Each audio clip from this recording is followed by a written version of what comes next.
On the summit of Vineyard Mountain in Oregon's McDonald Forest, a moss-covered stone chimney stands alone, the last remnant of a small cabin built nearly a century ago. Beneath the canopy, a question lingers. Who shaped this place, and what did they leave behind? The story begins in Michigan.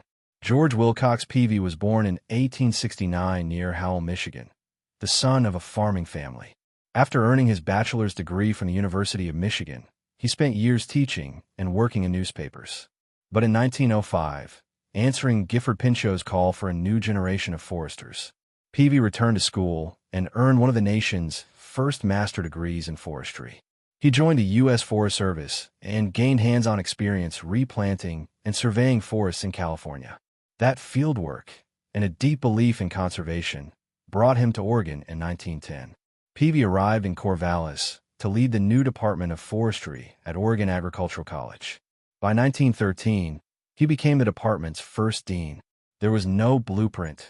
Forestry was still in its infancy, but Peavy helped build one of the most respected programs in the country. He believed a forest wasn't just timber. It was a classroom, a laboratory, and a cathedral of learning. His students, many fresh from farms or war, were shaped as much by the woods as by his words, and carried that learning into lifetimes of stewardship. By the 1920s, his vision took root in the land itself. The college began acquiring tracts of forest, beginning with the 181-acre Peavy Arboretum in 1926. That land became an outdoor classroom, where students studied timber, watersheds, and reforestation by doing the work themselves.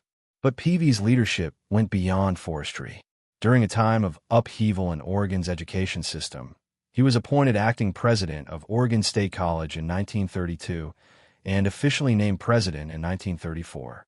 Remarkably, he continued to serve as dean of forestry at the same time. Under his leadership, the college weathered economic hardship and awarded its first Ph.D. degrees in 1935. A year earlier, in 1934, Peavy built a small cabin along the North Fork of the John Day River in eastern Oregon, where he held field classes in one of the state's most remote and beautiful regions. Today, that cabin is preserved as a Forest Service rental, a place of learning and retreat, just as Peavy intended. In 1935, his students built him a cabin near the summit of Vineyard Mountain, a quiet, two-room retreat made from Douglas fir logs and sugar pine shakes. It offered Peavy a refuge from campus life and a return to the woods he loved. Today, only the chimney and foundation remain, but the spirit of the place endures. Even after his retirement in 1940, Peavy remained deeply engaged in public life. He chaired Benton County's civilian defense efforts during World War II and led the local Red Cross. In 1947, he was elected mayor of Corvallis, pledging to bring young ideas to City Hall. He served until his death in 1951.